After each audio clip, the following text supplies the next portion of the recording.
Welcome to Turn Extension, a supplemental podcast for the Advanced Maneuvers YouTube channel.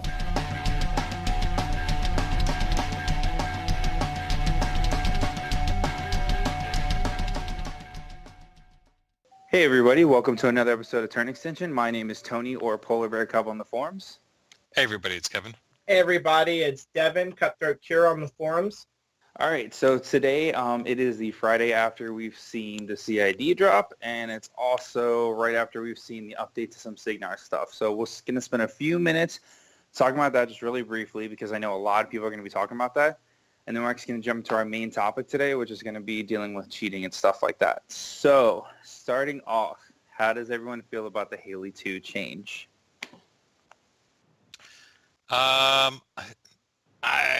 I don't know. I think it's strong. I think the community overall is looking for something like this to happen, but at the same time, it's almost like when Lich 2 is going through changes. Like, is it enough? And we won't know that until we go through CID. Something that I definitely liked looking at the dynamic update was I was really worried at first when I saw that Assault was included. And then I read through it and I was like, thank God they didn't do something stupid to Assault because I use it way too much. Yeah, I think it's a huge change to the Assault. I'm really excited about that. Yeah, but it cleans it up. It doesn't like destroy it. Like, remember when they did it where you can't charge a model you're already engaged with? Yeah. Yeah, so, I mean, that was a big change for it, but this one doesn't change anything. I think Cray got really good. Cray, I think, is awesome. From the CID to that update, it looks like they didn't give him Jumpstart, which would have been really awesome to stand up all those knockdown models. Other than that, man, I'm really excited with him. I think he does really good. Jumpstart. Jumpstart was on there? I had to have missed that. Okay, yeah, good. Jumpstart is on here. He does have Jumpstart. Okay, cool. He has Admonition, Countermeasure, Horsepower, Jumpstart, Lock the Target. Which all seems really cool. Wait a second. He has all utility spells, no like shit nuke or something like that?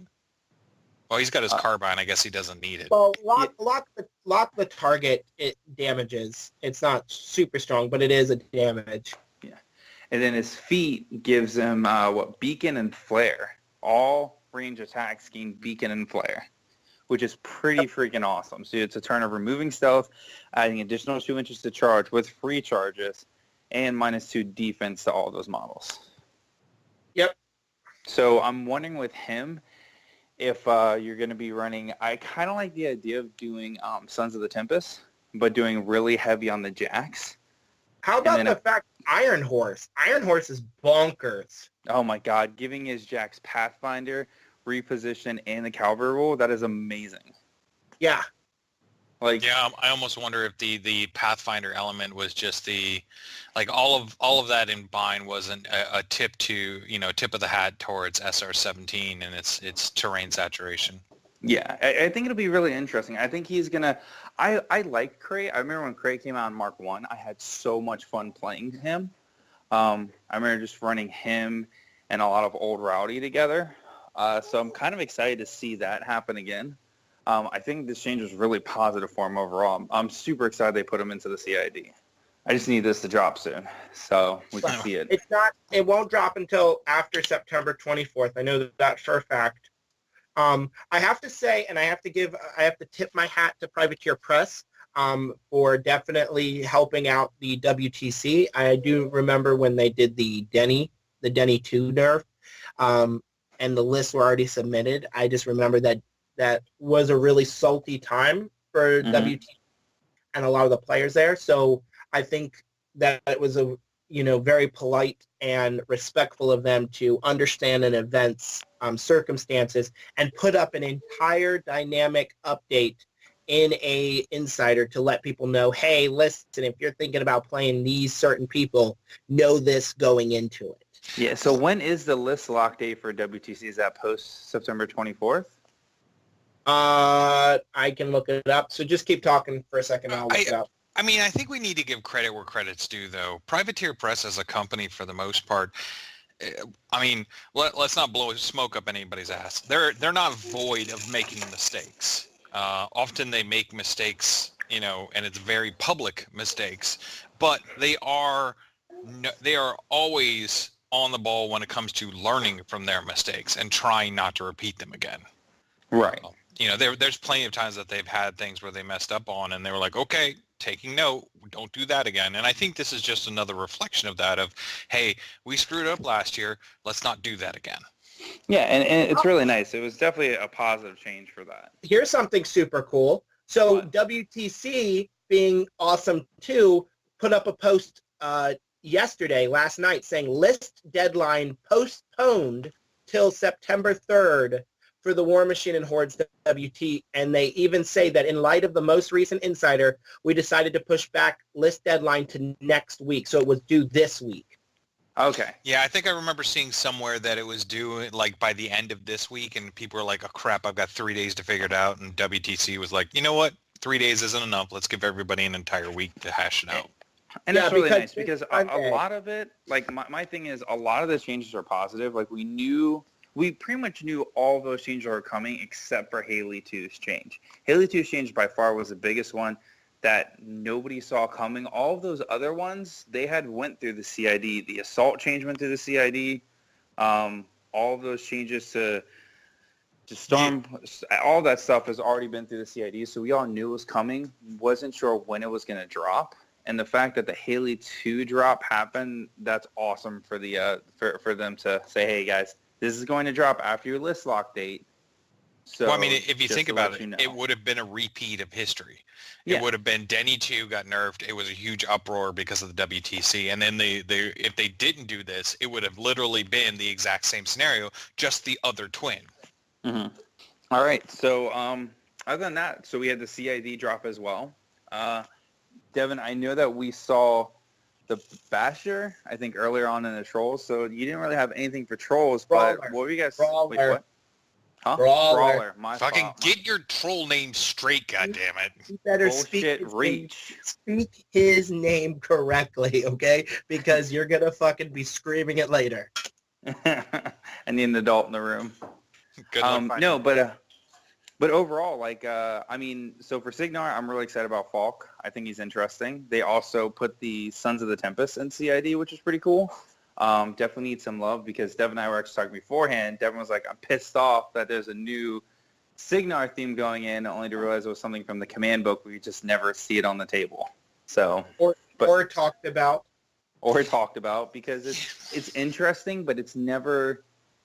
There was such a dramatic change from Tempest, from the gun mages from Mark II to Mark III. Which, if you guys did not see on the live stream, they did admit they did call up Mark III yesterday.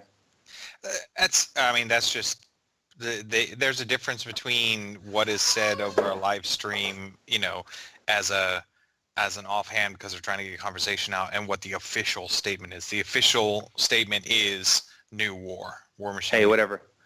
And I don't want to necessarily re-bring up the whole Haley 2 thing, but one of the things I do have concern with the Haley 2 nerve and why I think we'll have to see how it comes through CID is that for a long time there have been elements of the Signar army that work because of Haley 2. And I fear, though the nerf is needed, that it's going to cause some of the Signar stuff to start seeing more shelf time than anything else.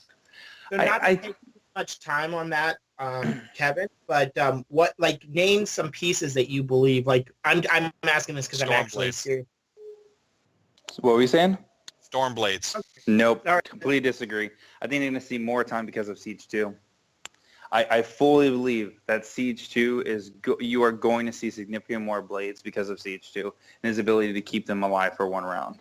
I saw Stormblades with Maddox at the last tournament I went to, which, yes, ladies and gentlemen, I went to a tournament on Saturday, and I did play 3 rounds.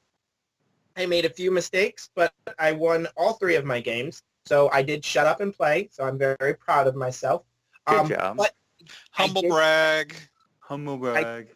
I did play into a Maddox list that had a max unit of Stormblades, and they weren't fucking around. They're pretty good because she gives them tough. She gives them with resilient, whatever the resilient one is. I think it's +2 armor, and They had 2 of tough those with their assholes that mini let them move feet. through everything. Yep. Yeah, with their mini feat as well, they get additional armor. And with the Stormblade Captain, they can move through each other. Like, I think the blades are good. I do think the Haley 2 helped them out a lot, but I do think with the resurgence of, not resurgence, with the birth of Siege 2, I think we're going to be seeing a different aspect of them. And maybe. I just, have to see how it results in CID. Yeah. No, but dude, overall, like my one last thing with Convergence, I think I'm excited about Orion. I like him. I think he's really cool. I think in SR 2016 he would be absolutely amazing. I think with the change to super live scenarios, I'm not 100% positive how powerful he's going to be. That being said, his feat that I didn't see at first, everything gets Weapon Master. It's not just your range attacks. If a model has a focus point on them, anything attacking gets Weapon Master. That's ranged and melee. So that means Perforators could actually be really good if we get a good theme with them. I mean, that's honestly, when you look at it, it's like, Signar gets Falk, good. Kador gets the Iron Fang solo, good, almost to the point of great. Protector gets their heavy Mount Cav, their Dragoon. He looks good, although I think he needs some tweaking. Mercs get, I think there was a couple teams in there, and then Gaston. Mercs got Gaston 2, which is freaking awesome. I am not impressed with him. Are you fucking serious? Yeah, I'm not. Sorry, I'm not. God, I hate you. Crix. I saw a post on the Crix forum and I couldn't agree with it more. Dear PP, we don't need more help making Ghost Fleet better. You're going to get Ghost Fleet nerfed if you keep adding good things to Ghost Fleet. Yeah, seriously. I think the thing now, I think the cool part about the Chromes is that I think when they made the Wither Shadow a Warcaster attachment, I think that a lot of lists lost some staying power. And so you're not really seeing the Wither Shadow too much because, there's so many other good things. So I definitely think this Crone, just being a solo and having all these other abilities, I definitely believe that's really good. The Wither Shadow is also balls-ass expensive. Yeah, and you're right, Kevin. Ghost Fleet really needs some more staying power. The Retribution Jack, I think, is great. I think Gaston. Which one? The gun light. There's two: the Siren and the Harpy. I think both of them. The Harpy. The Harpy is the one that I. Yeah, there's the Siren, which is 8 cost medium. It has oracular vision.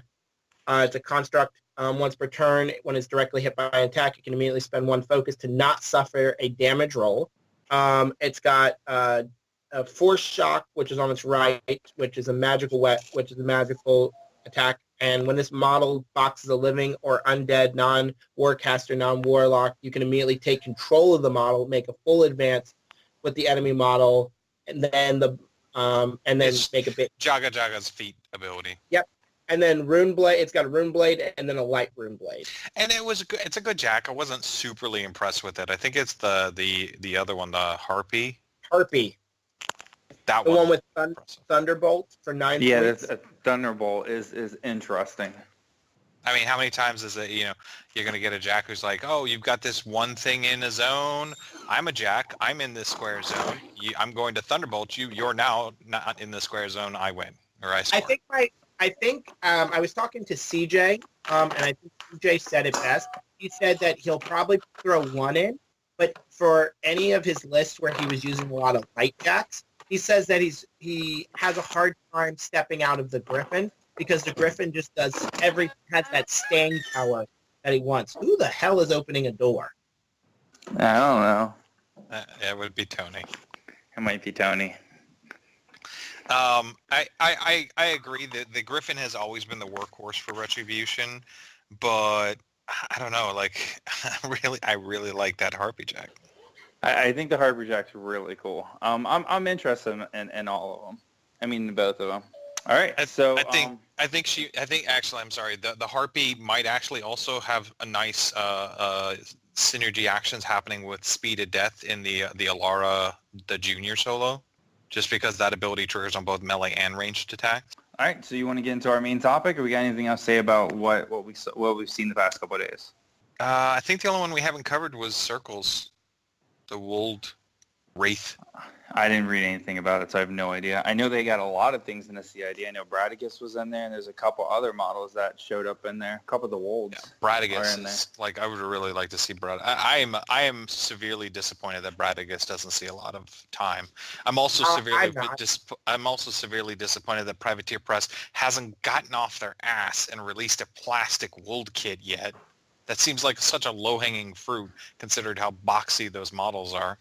Mm. I am so happy not to see Bradigus because I had enough of Bradigus in 20. He is not the same as he used to be in Mark II. He's not even I close. get this, but I saw him so much that I'm good for the next 2 years. Really, have you not seen the Baldur 2 double Woldwrath enough? I haven't actually. I haven't seen it once. God, you've not enjoyed that one? Yeah, I haven't seen everything, and I haven't played very much, so... And I actively stay away from Circle because of bad touching from before. But yeah, exactly. I think the Ice Witches being able to get Puppet Master into Legion is disgusting. Yeah, Oh, yeah. I think that's pretty cool. Because they needed fucking Puppet Master. Well, yeah.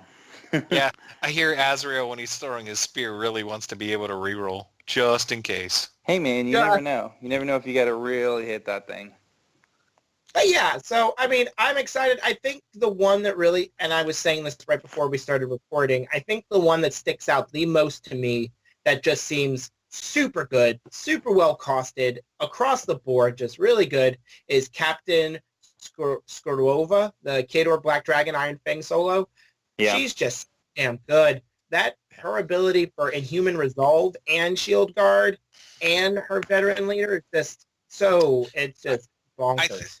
I'm torn on best of. Like, also considering it's pre-CID. Like, these guys haven't seen any CID time.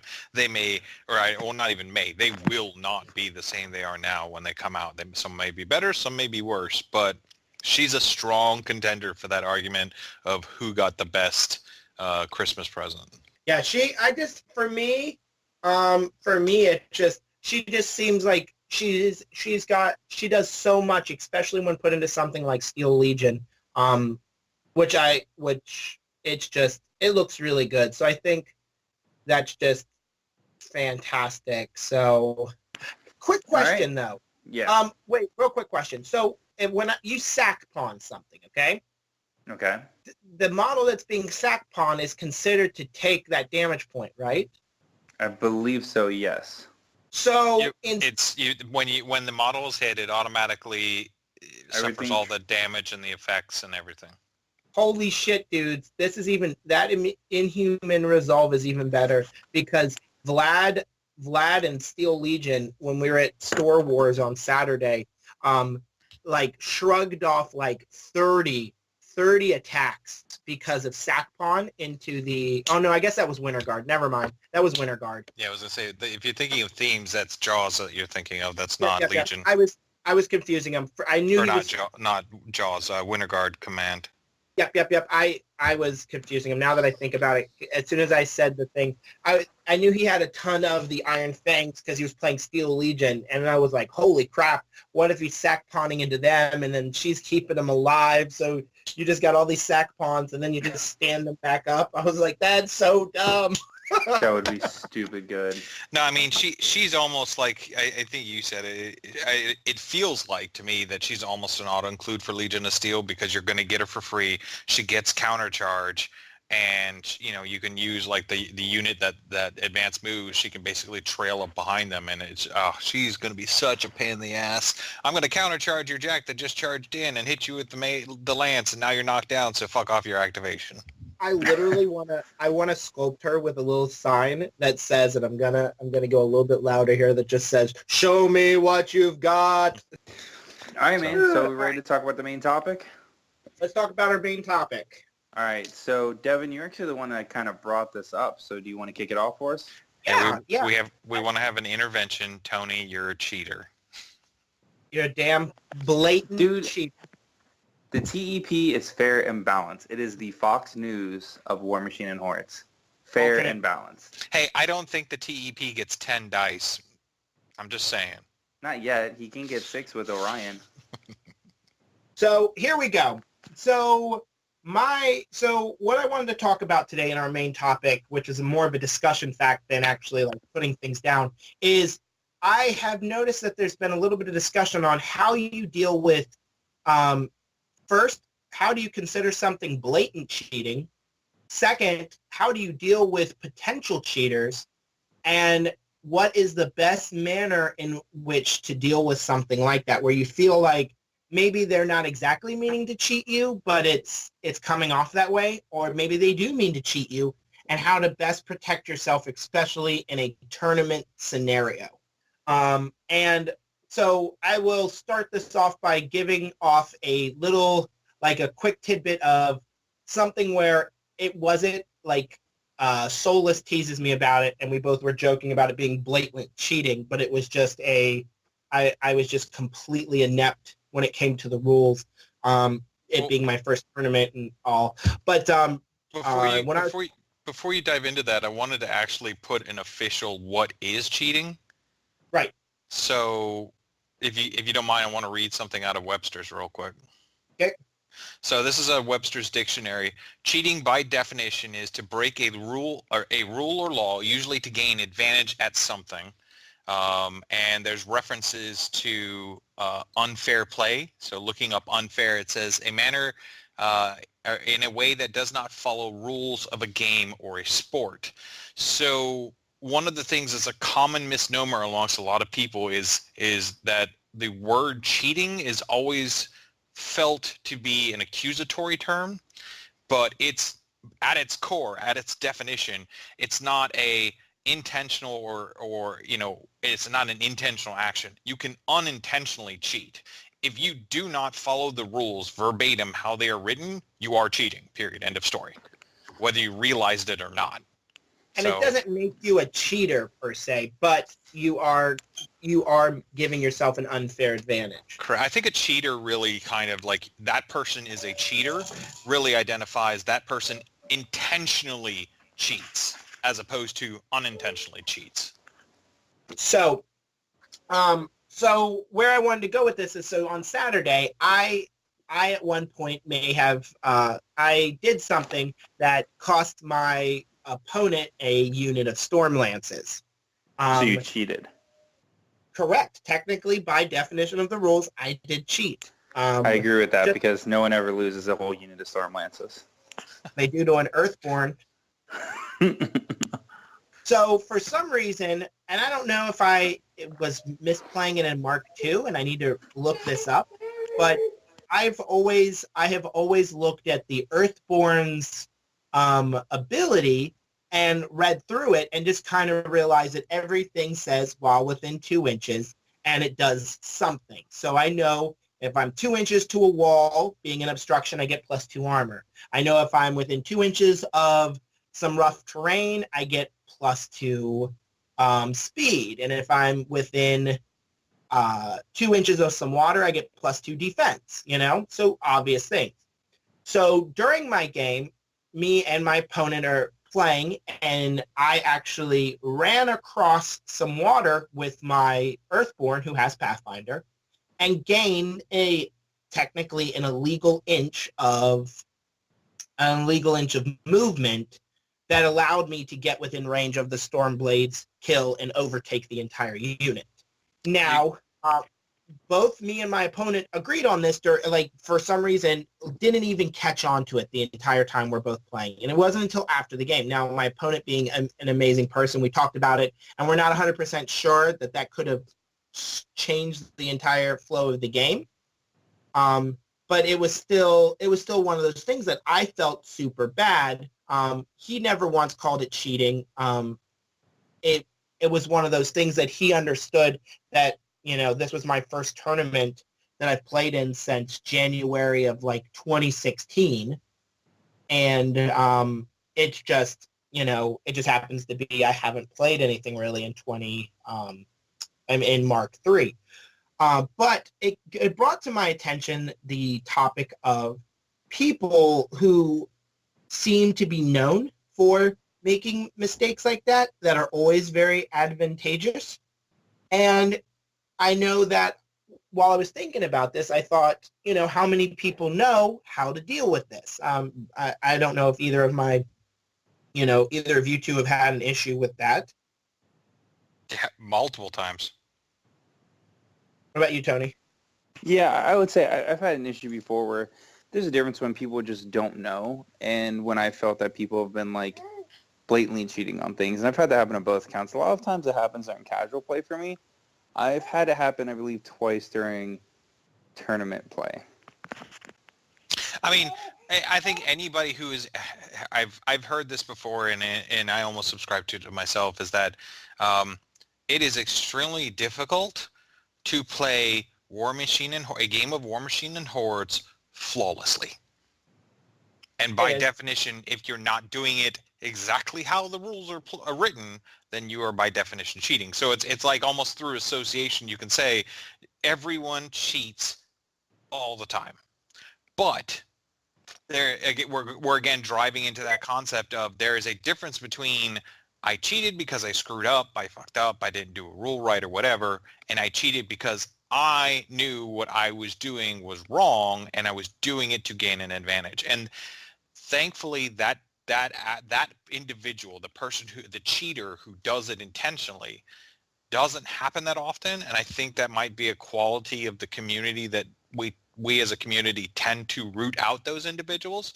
But when you do stuff like traveling to cons and tournaments like I do, you're playing in areas where those individuals get to shine because they could sneak, they don't have to be part of a group. They can sneak in, they can go to a tournament or something like that, and there is no community to shuffle them out. So they kind of, the trolls come out from underneath the bridge, if you will. Exactly. So with this coming weekend, so of course, we record these on Fridays, as we've made it very clear. So next weekend, or technically when you guys hear this, this coming weekend is the Nova Open in Arlington, Virginia. And it has happened. We have always been very blessed as both judges and leads and event organizers that we've had barely any versions of cheating, and none of them confirmed where somebody was blatantly cheating. At least none that could be proven beyond a reasonable doubt of just negligence. So one thing I definitely wanted to make very clear is, and part of the discussion was, what do you do if you, A, think that somebody is either negligently cheating or B, blatantly cheating? And the simple answer is you call over the judge. And I've noticed that the more and more people I've asked about this topic and I talked to, and we had a very long conversation about it at the event on Saturday, just talking about cheating in general, and how you deal with it, especially as an event organizer, that I noticed that a lot of people feel bad when they call over a judge or they call over the organizer. It's one thing when you need to check your range. It's one thing when you need to check if you have line of sight. But for them, it's completely different when you are when you are in a manner saying that you believe that your opponent is misplaying rules in a manner that is going to affect your game. And I try to tell every person who plays at my events that as a TO, and I know my LeClaire as a judge says that we would much rather have somebody call us over and ask us the question during the game than feel bitter about losing afterwards. And I mean, and there's no restriction on that. It's not just call us once, call us twice. I mean, if you have to call us 30, 40 times because that many situations are happening, maybe we just need to watch the game. Yeah. And I don't think that enough players realize that. I think that a lot of us have come into this scenario and play these games, and with Warmachine and Hordes having such a great rule set, very crisp, and us having such a great community, that sometimes I think that people let themselves get taken advantage of because they don't want to offend somebody instead of playing the cleanest game you can. So let's call a spade for a second. If you are calling over a judge, that very action, the only reason you are doing it, the purpose behind calling a judge is to literally prevent unintentional cheating. Exactly. So don't feel like because I'm calling the judge, I'm accusing my person of cheating. What you're doing is you're saving the, I'm going to use a word here that feels kind of out of place, but it's the only one popping in my brain right now, the sanctity of the game. Like, I don't want this game to be polluted by potential cheating, intentionally or unintentionally. And the judge becomes that person to make sure, at least from a standpoint of, if cheating does happen when the judge is around, at least 3 people have condoned, yes, this is the right path. And I think that's a big thing to take when it comes into dealing with cheating when playing a game, be it intentional or unintentional. If you and your opponent agree upon something, and this is the way we're going to go, and this is why the event organizers always say over and over again, confirm your roles with your opponent, confirm your rules with your opponent, confirm your actions with your opponent. Everything needs to be confirmed, because if both of you agree and you take that action and then comes back later and goes, that was wrong. Well, okay, agreed. Rules-wise, that was wrong. But we both agreed, we did it, we moved on. Like, sometimes you just have to take the state of the game over the rules of the game because both opponents chose that. Which is exactly what happened to me on Saturday. My opponent and I both sat down. I mentioned it to him. We both looked at the rule. We both just went, oh, okay, and we played it, and we had a great game. My opponent was an amazing player, and I loved playing games with him. And then afterwards, as we were sitting there talking about it, we both realized how the wording was a little bit different, and we kind of like skipped over, like just completely blanked on the part that for any troll player, you have to start your activation within 2 inches of rough terrain to get the speed boost. So yes, you can run through water if you take an attack of opportunity.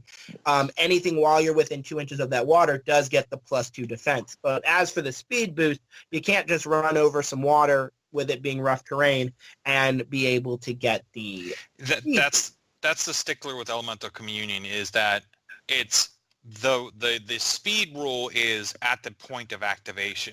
All of the other rules are within. So if I'm standing next to a linear obstacle when I start my activation, I have that benefit. But when I charge off, if I'm no longer within 2, the second I'm at 2.01, I lose that ability. It's not like I get to carry that bonus with me. You have to, at the point of when you're doing whatever action that gains that benefit, need to be within. The only one that's at the start of activation is the speed piece, and a lot of people mess that up. One thing I do want to bring up, though, is so as soon as you get into that realm where you disagree with your opponent, the minute you call the judge, you do have to understand that at the end of that ruling, someone is going to be tilted. Either A, your opponent, because your opponent's pissed off that you didn't believe them and they were right, so now there's all of a sudden doubt in the game, or you're going to be upset because you were wrong, even though you argued with this person. So I think either, like, as soon as you call a judge, I feel like when it comes to rules, there's going to be tilts in the game. Someone's going to be bitter. Someone's going to be upset about it. Legitimately, the word you just said is why people need to call a judge. You said somebody was going to be upset because they argued for their side. The second there's contention, call the judge. So I think another interesting, and I remember, I don't even know what Donnie's fucking name is. Warmachinist. Warmachinist. His name is also Donnie. Huh? His name is also Donnie. Yeah. Well, I remember, I believe Donnie was talking about he was playing against a relatively famous player. And it was just really uncomfortable for him because he wanted to call a judge, but the famous player was just really dismissing him on everything. And I feel like it got to a point where he was calling a judge because the famous player was like, yeah, no, that's how it works, it's fine, and just kept moving along with the game. So it's one of those things where even if you're playing against someone who you feel knows the game a lot, yeah, it's going to be a thing where if you disagree with them, you have to stop and you have to stand up and call the judge.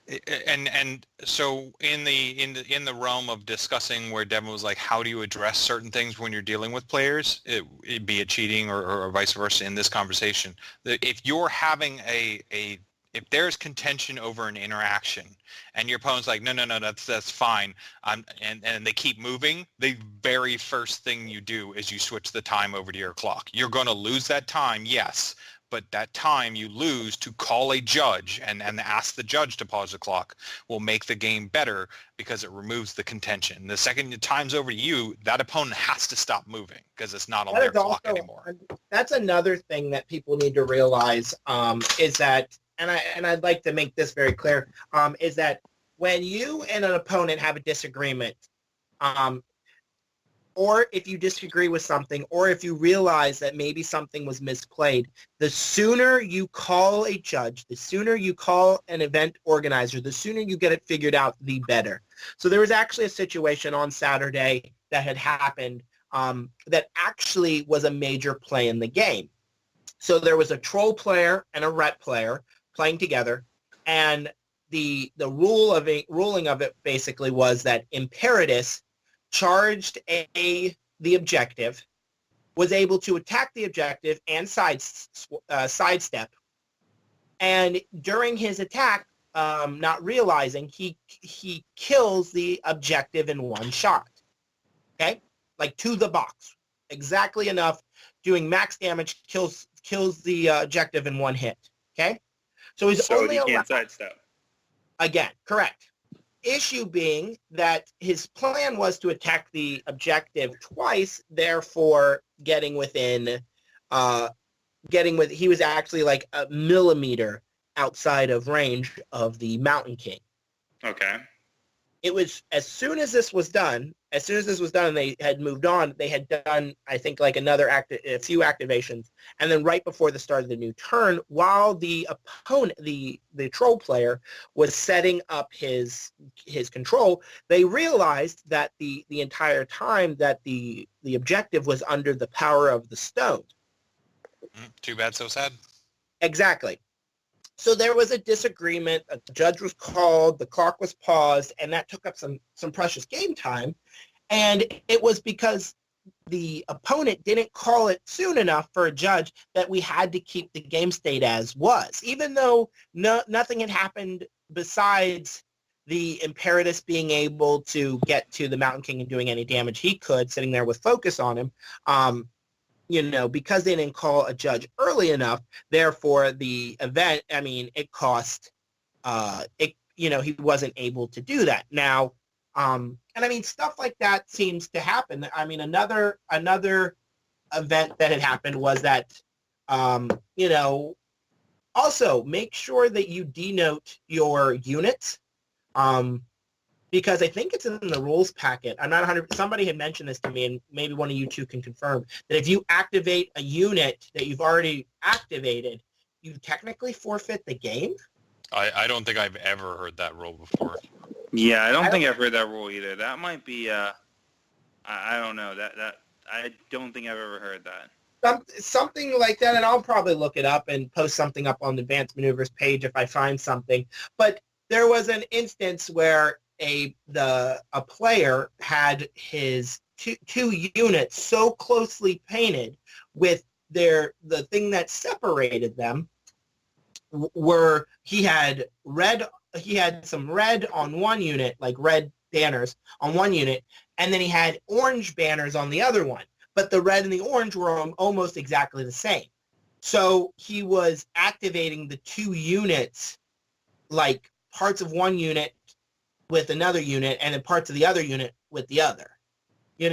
I think in that situation, I don't think there is a rule that denotes that, but if a judge is called and the opponent's like, look, my opponent has been mix matching the activations of this unit, the judge can make the decision of, okay, well, there's just your first warning, don't do it again, and then if they get caught on it again, then they'll get disqualified that time. Honestly, on my end, it depends on how long did the game go on. Did the game go on most of the game and you were activating split these units? For me, it would be unfortunately that's your fault. You should have known your units better. That's going to be a forfeit because you're incorrectly playing your models. Well, you're not. Neither of them wanted to. Neither of them wanted to have the forfeit. So you call the judge. No, so here's a situation. Much like when it comes to sex, two consenting individuals means that everybody else needs to stay the hell off. Correct. Well, but that's my thing. But as soon as my feeling And this I feel like at work. Once you call me over, then guess what? It becomes my problem, and I'm the one who makes the decision. If you called me over saying, "Hey, this is what happened, we want to keep going," that's not what happens at this point. You called me over, you brought it to my attention. Well, no. The two of them wanted to continue the game. Like, neither opponent wanted, like, the person who said that the other one was activating the wrong units was claiming that he didn't want him to forfeit. He was just saying that during this turn that he had just activated these models, and that during the next part he was activating these models, but one of them were attached to the other unit. If the two players don't want it to be a concession, then you don't, and you continue playing. But then why did they call the judge over? Because the one player was arguing that, yes, it was part of this unit, but upon looking, the banners were very close. It was ruled that, no, they were not the same unit. And also he was trying to activate a unit of 6 when they're a max unit of 5. Oh my God. I guess I see what you mean, Kevin. If they're both saying, "No, let's keep going," that's fine. But I mean, that's one of the situations like, how long have you been doing this? And did you paint them the same way on purpose? But let's think was about that this. Let's think about this. Just see, you're taking it macro. Let's take it to the micro. If you're running an event and you get called over as a judge and you describe the situation, so-and-so is activating so-and-so, and you go, okay, well, here's what will happen. I'm going to have to disqualify you because you've done something wrong. And both player goes, no, we don't want that. We would rather just continue playing the game. Aren't you as the EO going to go, okay, this is your warning. Don't do it again. And if I catch you in next round doing it, you will be disqualified. No, I mean, if both players are consenting to the conclusion, the EO is not going to be like, I know you two want to keep playing, but I'm the EO. Here's my E-peen. You got it. You get disqualified.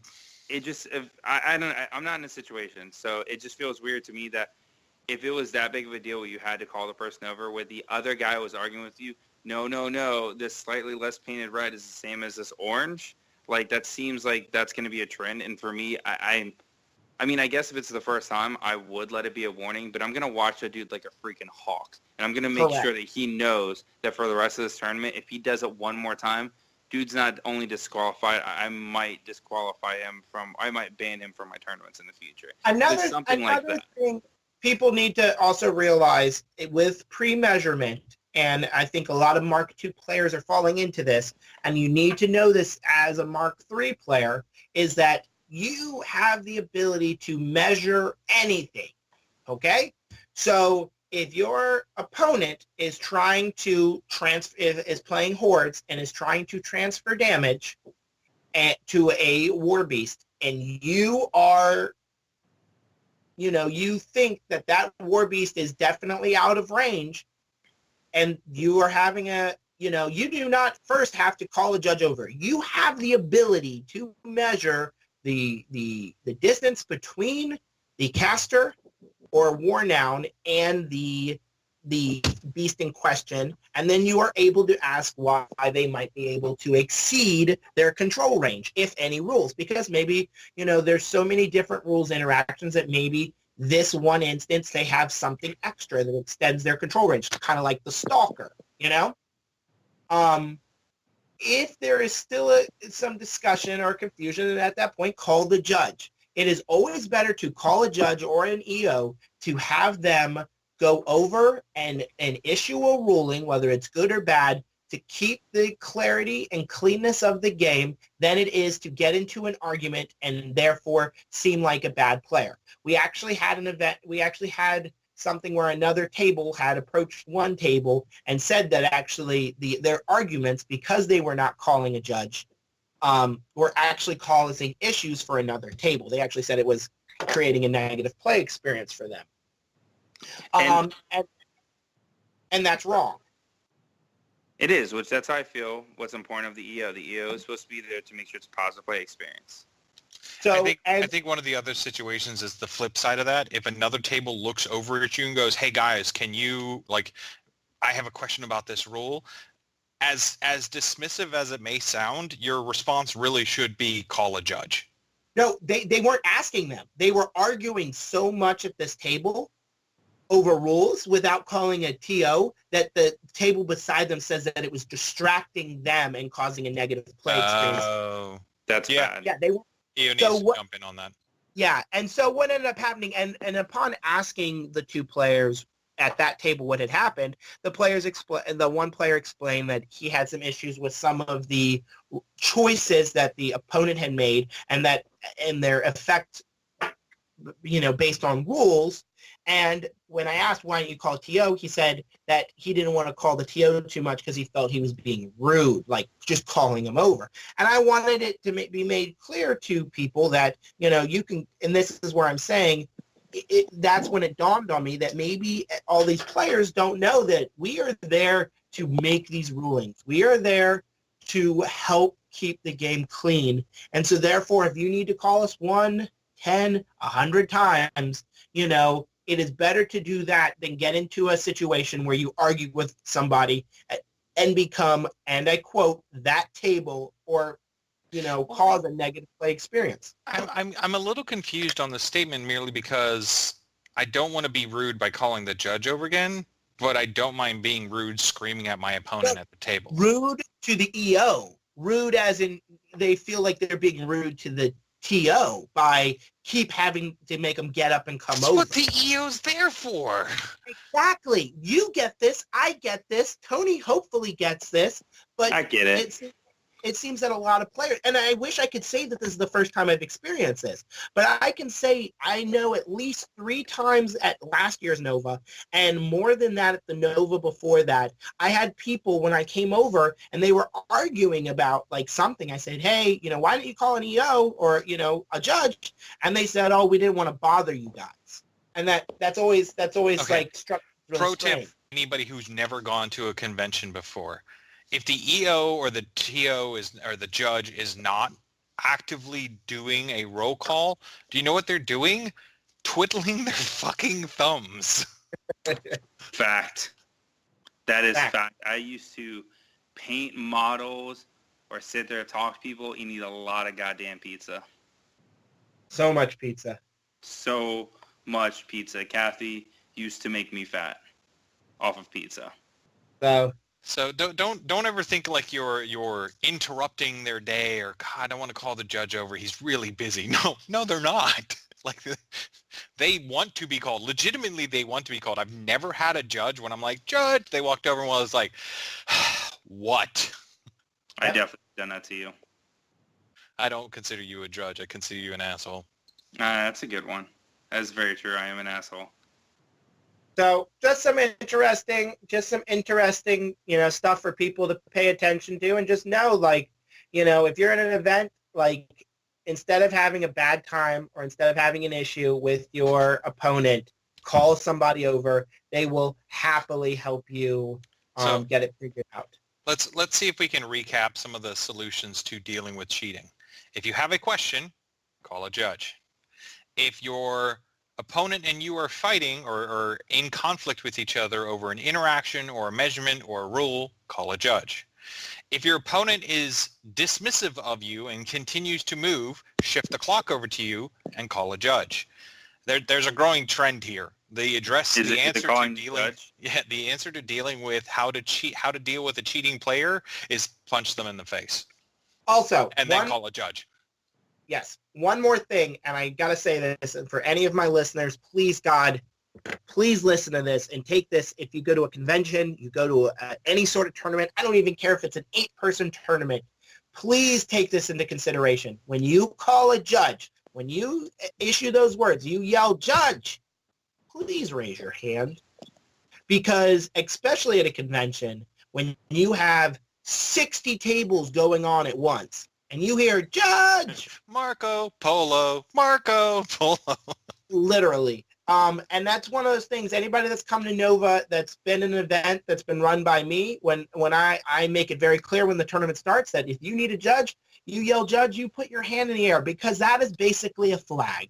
And that allows me, because you should never be pausing your clock when you call for a judge. It is the judge's discretion to pause your clock. So the sooner we find you, the less time you waste. I believe pausing your clock will get you disqualified. Yes, it will. Yeah, it technically does. Yep.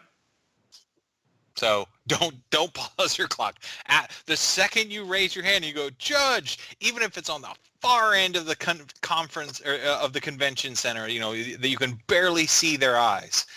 As soon as you lock with them and you see them walking towards you, the next question out of your mouth is, can I pause the clock? Yep. 100%. And I could say anybody that I've had people that play at events I do, and they say that it's helped them so much when they go to other events. But that is my biggest suggestion, is that if you take anything from today's cast, it is, if you're having a problem with an opponent, if you have a question about a rule or something just doesn't seem right, okay, ask to see the opponent's rules, okay, ask to see the rule in question. You know, just because we don't all have cards now doesn't mean that your opponent can't show you the ruling on their tablet. So that's always good, you know. So, and if that continues to be an issue, if you cannot figure it yourself, if you cannot figure it out yourself and come to a fair and, you know, rules trusted way to answer it, then you need to call a TO, an EO, or a judge, and you need to get that. And by the way, everybody, there is no real difference between TO and EO. I just like saying them. I honestly, Devin, I might be the exception to the rule. Even if I think I know the rule and it's in question, like, do warders have shield guard? Yeah, they have shield guard. Wait a second, why did he ask? You know what? Click, judge. Right. Fuck it. I'm not going to, because I don't want to be that situation where I'm like, yeah, they have shield guard, and I'm thinking of a Mark II rule. After the game's over with, we go back, I'm looking through my cards, and I'm like, oh, shit. Because you get that deep pit in your stomach, like, I've screwed my fellow opponent. Correct. Yeah, and you don't want to do that. And I felt, as I said, I felt so bad on Saturday. And my opponent knew 100% without even a shadow of a doubt that in no way was I trying to cheat him. I was, you know, I was just unaware of that change, and I played something extremely wrong, and it cost him an entire unit of Storm Lances. And I mean, who wants to give away their Storm Lances like that, you know? Like, only you can help Storm Lances find a home that is not the belly of an Earthborn. After CID, a couple of people maybe want to get rid of their Storm Lances, but we'll have to see. But that is a topic for another time. Yep. And actually, I think that's good enough for this topic. So, all right, everyone. I want to thank everyone for listening to another episode of Turn Extension. Have a good night. Bye, guys.